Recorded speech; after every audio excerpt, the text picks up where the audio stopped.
Now that we understand how the body gets energy, we want to understand how the body moves. Biomechanics is the study of how the body moves in sports specifically, and how that movement can prevent injury while improving performance. An example of this is how beginning players versus advanced players shoot a jump shot. Beginning players must align their trunk so their shooting shoulder is forward and feet are evenly apart facing the hoop.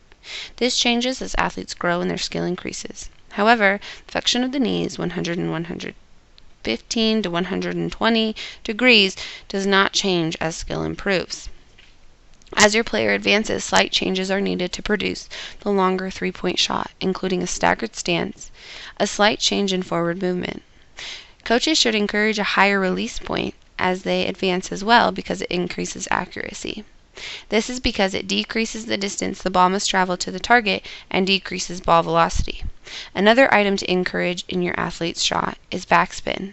According to biomechanics in basketball, the Magnus effect places spin on the ball.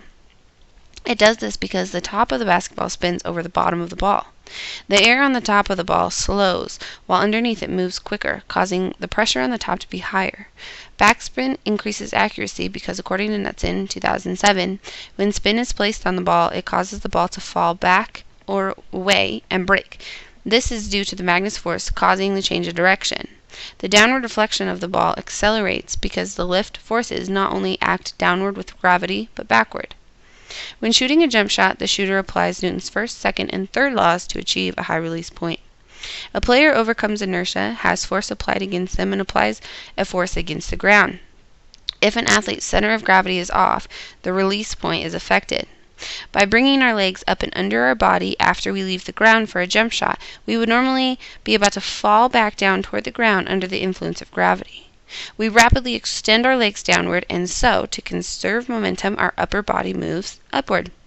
This allows a high release point for your shooter to hold their follow-through. As you coach, you'll notice you must reteach the basics often. That is because in youth programs, kids are at varying levels of skill, and as their bodies change, they need to be retaught shooting, running, and jumping forms.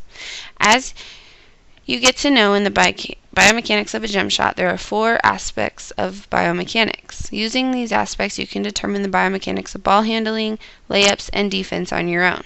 The first is stability, the ability to hold or maintain a position in space. Stability is improved by widening your base, lowering your center of gravity, and keeping the line of gravity within your base. Stability helps shooting by providing engagement of muscles. The next is force summation, the combination of forces produced by different parts of the human body. Force summation helps shooting by providing a more power and more speed. Now we have projectile motion. Any object that is propelled into the air is termed a projectile. Projectile motion is influenced by gravity, spin, speed of release, height, and angle of release. Height of release determines the distance the ball travels. This helps shooting because the athletes can shoot from greater distances. Levers are used to apply force to an object. Longer levers produce greater speed at the end of the lever, and shorter levers can be moved with less force at a greater speed. Levers help shooting because it accelerates the ball to max force and allows athletes to use less energy.